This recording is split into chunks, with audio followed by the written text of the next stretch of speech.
camera spins around him, he rips her mouth open all the way backwards. Dear God, this is wow. Sir, you are an artist. Hey guys, my name's Dan, and this reaction comes from Dead Meat. This is Hatchet 2006 kill count, and there is a whole lot that happened within this movie that we're going to be talking about. Certainly I will be. Everything from the cast to the effects to the kills to just about everything in between. Very excited to talk about it, and I hope you guys are as well, and I'm looking forward to learning a bit more about it. But before we get into it though, please do check all those links that I have for you down in the description below. More specifically, the Dead Meat link if you haven't already. It's a great way to support the entire Dead Meat team, and a great and easy way to support me is to go right below this video and click all those buttons down there, because now I still like to see future reactions that I do, but I'll tell my channel to grow, and without any further ado, let's go. Welcome to the Kill Count, where we tally up the victims in all our favorite horror movies and show you how they were made. I'm James A. Janice, and today, at long last, this one's for you, Adam, we're looking at Hatchet. Hell yeah! The aughts were a fraught, confusing time for the genre, with waves of trends like Eastern film adaptations and torture porn. But one thing was sure, the slasher was dead. Its post-Scream wave broken against the shore of the millennium. That's why Adam Green made Hatchet. He wanted a throwback slasher like the ones he grew up watching in the 80s. How's it a horror movie if it's PG-13? Like, if I'm not gonna see some nudity and some gore, like, don't waste my time. Thus, the movie's tagline makes sense. It's not a remake or sequel, or based on a Japanese film. It's just old-school American horror. Hatchet is as Friday the 13th as the first 4 Friday the 13th. It's got what horror franchises are made of, and appropriately has 3 sequels of its own. Hatchet 2, Hatchet 3, and Hatchet... Oh, wait, no. The 4th one's called Victor Crowley. That's also the name of Hatchet's Jason Voorhees, played by frequent J-Man himself, Kane Hodder. He ain't the only one legend here either. This movie's rocking him like it were Wishmaster. It's kind of fun to see all the old ghouls together, Candyman and Jason and Freddy. That's so cool, man. Hatchet loves being a horror movie. It's in its DNA. It's a capital S slasher, and if you don't like those, well, you'll probably find a lot of faults here. The characters are mostly nothing, the aesthetic is mostly bro, and the story is mostly people running around in a swamp. That's it. It's cheap and dark, and even at 82 minutes, there's a lot of third act padding going on. But hey, the cast is good, and I can't emphasize this enough. Agreed. The gore is incredible. These are some all-time kills. Hell yeah, man. I loved it. I forgot about the tour. Oh, no, what not tour? The world tour. Oh, because there was a tour in the movie. I get it. Hello, and thank you for joining us on the world famous He's doing the accent too. Judge. And before we go, do we have any mics on board? No? Great. Just had to do that quick mic check. All right. We're entering the brush of today's sponsor, Manscaped. We're on a bit of a mission today, folks. We're trying to spot the rare Lawnmower 5.0 Ultra Gold. It's a special edition colorway of Manscaped's premier trimmer that's only available in limited quantities. Now, we can tell there's been some lawnmower activity around here from all the well-trimmed bush. Looking good, Jeff? Ooh. And that's no surprise thanks to the Lawnmower 5.0's updated trimmer blade, which is engineered to tackle hair effortlessly. Then you can foil that last bit of bush with the interchangeable foil blade. Whew, looks like it's getting dark. But not to worry, Lawnmower 5.0s have a natural defense. They're dual temp light, designed to illuminate even the trickiest spots. Which brings me to the 8th wonder of the world, the amazing, stupendous bottom button. Not only does it control the bottom button, but when you press and hold it, it engages the travel lock, making sure your trimmer stays off while packed away for a trip. Alright, I hope you've enjoyed your journey. And let me just say that, of all my tour groups, you were absolutely one of them. Anyone can discover the Lawnmower 5.0 Ultra Gold for themselves for 20% off plus free international shipping using promo code KILLCOUNT20. Okay, have I hyped these kills enough yet? I mean, yes! The answer is no, I can't possibly hype them enough. So let's get to them. Alright, fair enough. Alright, let's see. The movie begins with a father-son swamp trip. Gotta love gator hunting with your pops. Unless your pop's an asshole like Samson here, played by Robert England. Best known, of course, as Professor Wexler in Urban Legend. Sorry, I'm just joking. He's best known as the art collector in Wishmaster. His son Ainsley, played by Joshua Leonard, doomed backpacker from the Blair Witch Project. Ainsley returns from a pee to find his dad's cameo already over. Damn, only lasted 5 minutes. He arms himself with a fence post. I know that was blurred out, but the effects on that were absolutely brilliant. It looked so real. It looks so good. Like It was Jarvis amazing. and Jason Lives. But not even the real TJ could survive Victor Crowley's attack that comes out of nowhere. He beats Ainsley against a tree and rips his freaking arm off. Holy shit. Sure does! Love it. Then he punches into his back and rips out his heart. Yeah, why not? Heart? How you feeling about this, Ames? Yeah, sure looks like it does. Yeah, it does. It's our frat-tastic party in New Orleans with beer and boobs galore, and at least one metallic gentleman. It's a stereotypical Mardi Gras for stereotypical characters Ben and Marcus, and they're awesome friends. With Marilyn like, Manson playing in the background Charlie? for some reason, because of course that would go well with Mardi Gras, I guess. And I don't know, big-ass beer guy. But these beers might be too big-ass for Ben, who's sick of these sophomoric delights. Haven't you seen enough boobs? What? He's sad because his longtime girlfriend just broke up with him, and these boobs keep reminding him of hers. These scenes were shot on location in New Orleans, one of the last film shoots before Katrina hit. They couldn't believe they got to shut down Bourbon Street for their little horror film. Director Adam Green cameos as one of the nameless bros. What, so you can sit in your room and cry about Heather? A bunch of the crew played extras here. Producer Sarah Elbert That's plays fun. a puking girl, and their Steadicam operator plays a guy who almost gets hit by a bus. Ben splits, hoping to find something more cultural. Marcus is a good enough friend to join him, even if it means no more boobs. Ben wants to do a swamp boat ride, but their first choice, Reverend Zombie, says the Candyman can't. The Candyman! I'm not allowed to. Tony Todd puts in an even quicker cameo than the Fredster when he redirects them to another swamp boat captain down the road. And just like that, he's outie. I have to go tend to my birds. Thank you, sir. See you in the sequel. Their planned bee Yep. boat ride is at a place Oh, wait, filled what? with bees. Boobies. There's an amateur porn producer there shooting two chicks with a camcorder. Great. Now Ben and Marcus both get what they wanted. God bless America.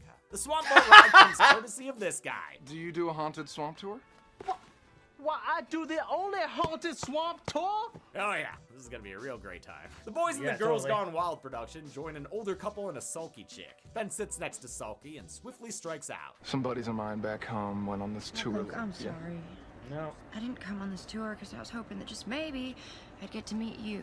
I mean, hey, she's got a point there, dude. Ben Yeah, I really like, I like this character, not necessarily that, but I like this character just because he's so awkward. He felt so much like me in like all these different situations, and I love the fact that they got the guy from Grandma's Boy. If you've never seen Grandma's Boy, it's freaking fantastic, but he's one of the characters in it. Ben's sad boy character Plays type one of the is characters. usually grating to me, but Joel David Moore actually makes him kind of likable. Moore's known for the freaking Avatar movies, and of course, Grandma's Boy. There it is, baby!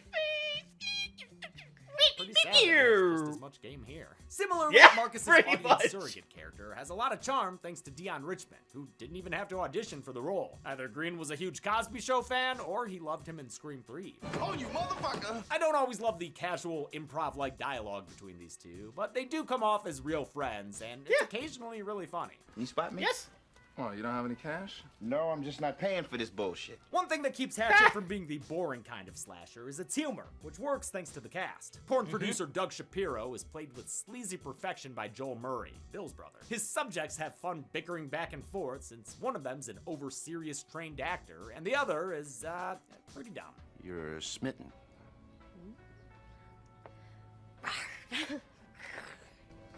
Misty is played by another genre vet, Mercedes McNabb from Buffy and Angel. And you can't go Nice. wrong with Richard Reilly, last seen on the Kill Count in Halloween 2. Also done Rob's Office Uncle. Space. He provides a great don't you Literally one of my favorite movies ever. know it folksy presence here as tourist Jim Permadio. Nice camera. Making a movie? What kind of movie is it? Well, have you ever heard of Bayou Beavers? Sure. Oh. No. Originally, the Permadios were racist, but it made them too unlikable, and test audiences didn't find it funny. They cut all that No. stuff out in the edit. Almost all of it. You can still catch Sharon giving Marcus a dirty look when he gets on the bus. They take off for their swamp tour through the city of New Orleans with music that sounds like frickin' this. That's gotta be an homage to the banjo introduction of Bacon and Pals in the original Friday. I can see that. Oh, and hey, that looks a lot like a shot out of the intro of Nightmare 2. This is fun. Tour guide Sean, who's not very good at his job, gets them to the swamp No, and he ushers is them awful. quickly onto his boat. Seems like they shouldn't be here, at least according to Jack Cracker, your average resident swamp drunk harbinger. Y'all gonna die. He's played by the late John Carl Beekler, who did makeup effects for this movie, and many others we've had on this show, including a serious list of heavy hitters, and also demonic toys. Buechler was involved with Hatchet way back when they were still trying to raise financing. He helped Green put together a teaser trailer that got people's attention, and put him in contact with Kane Hodder and Tony Todd. Todd agreed to a cameo role, knowing his character would have a bigger part in the sequel. The teaser earned 2 other fans who helped get the movie made through their promotion. First, a Fangoria writer known as Rotten Ryan Turek. Wow, he's such a baby here. Turek would go on to be a horror heavyweight, becoming a producer and VP of development at Blumhouse, and host of various podcasts. Seriously. Looking a lot like the singer from System of a Down over here. Everywhere. The other advocate... I mean, seriously, look at him. Put a side-by-side of them two, and tell me that that's not true. Brad Miska at Bloody Disgusting, who later brought the VHS franchise to life. The Swamp Boat ride begins. Not that you can fucking see any part of it. What the hell is this? Hatchet versus Predator Requiem? Your tour sucks, Sean! Guys, would you just let me do my job? Okay. Can safely say I didn't see that coming. But yeah, aside from a brief Crowley sighting, the tour's a bust. Nothing on it is good. Your woo is so not in the moment. Yeah, well, your nipples are dumb. Not even the boobs. The boat hits a tree, gets stuck on some rocks, and the sky opens up like this were Return of the Living Dead. Before you know it, we're getting Titanic up in this bitch. There's shitty bilge rats, and the water gets to map table, so Jim Permedio tries to lead an escape. He slips and gets his leg nommed on by a gator. Aw, man, now how's he gonna jump to conclusions? Surly Girl and Mary Beth there's that reference! I was wondering when it was coming. Sinking ship, and before you know it, it's dunged. They go further inland and look at Jim's leg. Diagnosis? It's not good. Sean admits this was only his second swamp tour, and that he's not even a local. I just moved down here from Detroit. Okay, but actually Detroit or like Farmington? Because I already don't trust you, dude. We learned that Mary Beth is finally rolling it up because her dad and brother were the guys who got killed in the beginning. These are his woods. Whose woods? Victor Crowley. She gives us Crowley lore, complete with flashbacks. Doodle-doo, doodle-doo. Victor Crowley was born disfigured, so the local kids would always tease him. That's why his dad kept him safe in their cabin, where he could take care of him in peace. But one Halloween night, Victor fell victim to a tragic prank. Teens with firecrackers caused a fire that trapped poor Victor inside. His dad got back. From where, dude? Trick-or-treating? And did his best to break his son free. He tried using the titular tool to help, but the hatchet wound up hacking into Victor. And it was an accident, but he hit him in the face with that hatchet. And poor Victor Crowley died. And yeah, we're counting VC, even though he's running around killing people in present day. Yet you know how it is with these Jason types. Adam Green first came up with the idea for Victor Crowley as a kid at summer camp. The counselors told an urban legend about a guy named Hatchet Face, but couldn't provide a backstory, so the 8-year-old Green came up with one himself. All the kids started crying, and the counselors were gonna send me home from camp. 10 years after Victor's accidental death, that's a terrible thing to do. Thomas died of a broken heart, and maybe like dysentery. I mean, he lived in a swamp. Vic's dad was played by Kane Hodder, the most famous Jason. Jason! Didn't start until the 7th one. It's great to see him play a sympathetic and loving father, however briefly. Hodder was excited about it too. I had been trying to do more characters outside the makeup as well. Hodder was also the movie's stunt coordinator and plays Victor Crowley most of the time. His assistant stunt coordinator donned the costume for the scene where he's killed. Kinda had to. Kane was busy playing his dad. Young Victor Crowley was played by actress and producer Riley Vanderbilt. And she's walking around the shop with this Elephant Man deformed face, and then this like little tank top and shorts, and the whole time I'm like, and it was really confusing. So confusing, in fact, that Green and Vanderbilt wound up dating and getting married for a few years. Ever since his father's death, Mary Beth says Victor Crowley haunts this swamp and kills people. But now that he's killed her people, she's here to kill him, even though he's already dead. How does that work? Never mind, there's this ghostly cabin. No, zip it. Sharon doesn't buy this malarkey and wants to get help for her ham sandwich of a husband. They start limping their way towards the cabin. Hope they find someone who can help. No, not at all. Vic the prick charges at him and starts hacking his way through Jim's shoulder. Oh my god, Richard Really's getting just keeps on going and going and going. Literally hacked in half. Amazing. Sharon's days of her lives are over too. Victor days of her lives. And as the camera spins around him, he rips her mouth open all the way backwards. Dear God, this is wow. Sir, you are an artist. Relatable was a priority for Green. Fantastic. Absolutely no CG was used. He wanted to come up with kills people hadn't seen before, and the cast seemed to get a kick out of He their sure over-the-top did. deaths. Now is the winter of our discontent. For Sharon's so-called pop top or Pez dispenser kill, Green wanted to avoid cutting away. So as the camera spins around Crowley's back, an invisible cut goes from a shot with actress Patrika Darbo to one with a dummy. The fake head is then opened up to beautiful. That Kane makes Hodder sense. did have to stick his fingers in Darbo's mouth for the first shot, but it seems like she was a trooper for the whole thing. Vic tries to get That's more awesome. legs, but Mary Beth shoots and subdues him, at least momentarily. He is a ghost after all. Seriously though, how does that work? My mama I don't always said know. that sometimes, if a person dies all traumatic like, then their spirit can get kind of just stuck in the night they died. Oh. Okay. We are now in the running in the woods segment. Makes of the sense. film, which is not good news for Doug Shapiro, who's running by himself. Sure enough, he runs right into Victor, who kills him by slowly twisting his head all the way around. It spurts blood on trees and shots I'm assuming they filmed with Ainsley's earlier heart chunk, and then his head goes off. The others eventually find his stuff and discover Doug Shapiro wasn't his real name. Wow, who knew Freddie Rumsen had so much in common with Don? Shapiro wasn't a movie producer either. He was a tech company marketer, filming boobies for himself. I can't believe I've fallen for that shit 3 times now. Well, why don't you yell at his dead body? Because here it is. He's still alive. Are you sure? Because, listen, I'm actually kind of a professional when it comes to... Not him. Sure.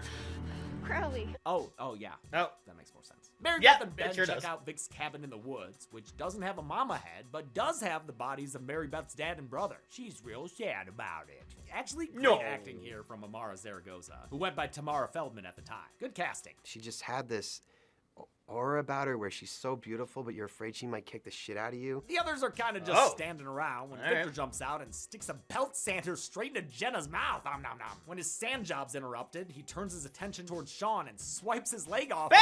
Oh, wow. Don't worry, dude. I'm sure Mary Beth can save you, as long as she's Nope. got proper firearm technique. Nope. Nope.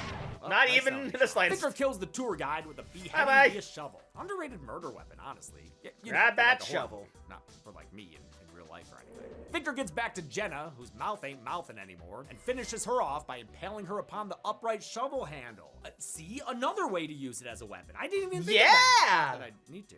Or anything. Production designer Brian McBride built a gas-powered belt sander for Jenna's kill. Looks like it sprays blood out the side for the effect. Then Beekler made a mangled face prosthetic that hid her real chin with dangling viscera. Blood was the name of the game, and everyone on set jumped on the bloody bandwagon. Not just the makeup people. It's like anybody would come up, one of the grips.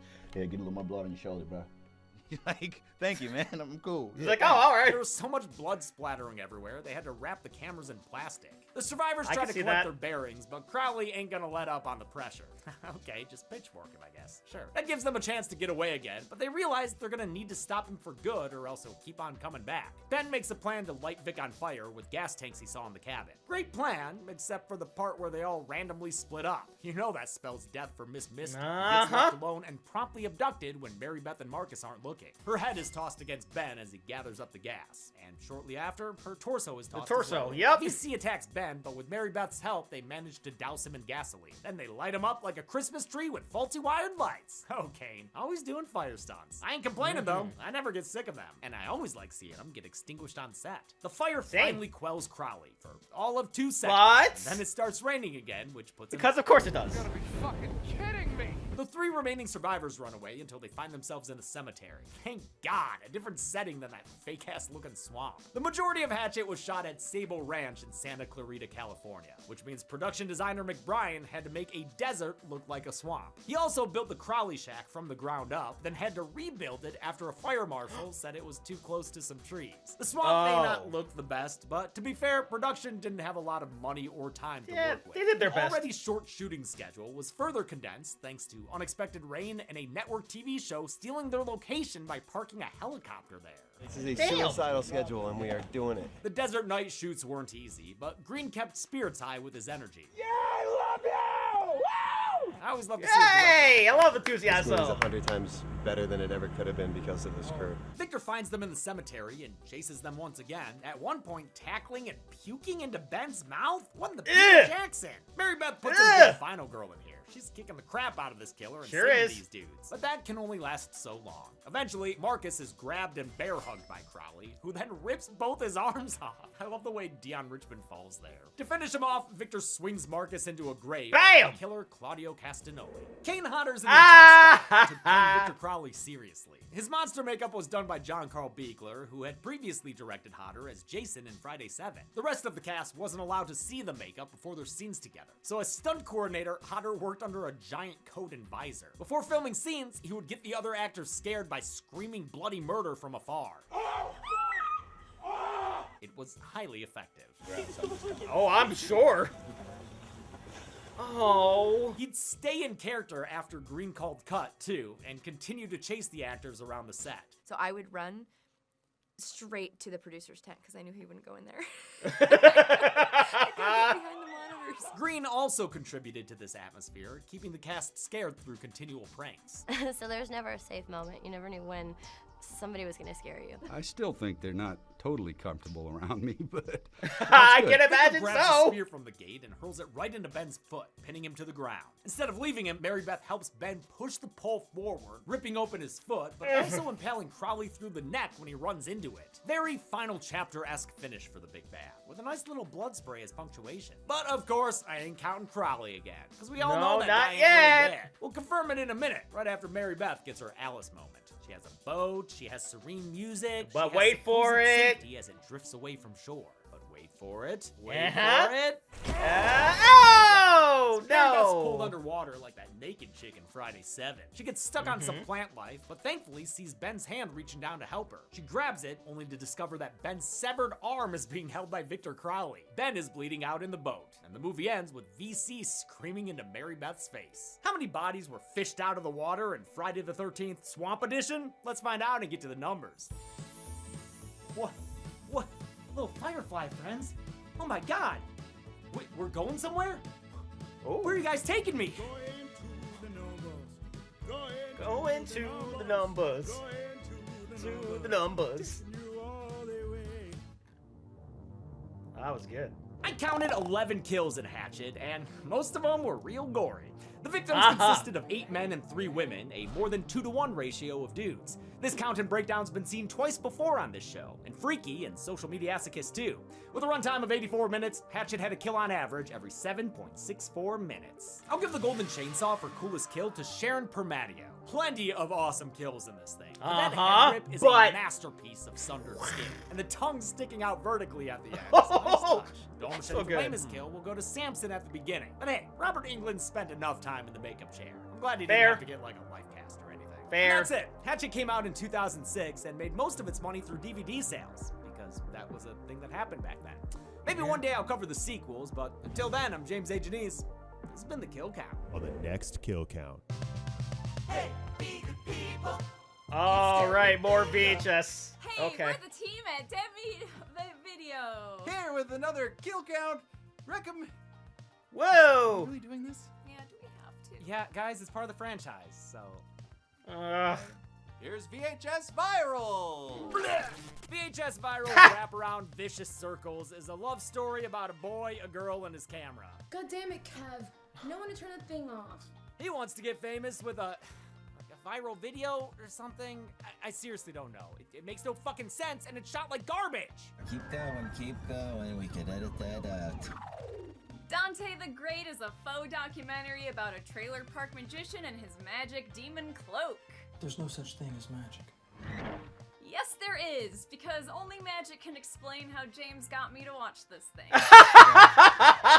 Parallel Monsters is a multiversal telenovela about a scientist who creates a door to another dimension. Cuando cruces a mi lado, empezamos a contar. Hey, not so fast, amigos. That's my trabajo. Try to keep it in your pants. Bone Storm is fine, and it follows some skateboarders across borders. Specifically, the Mexican one. That's where the donkey zebras roam free, and the locals are just super friendly.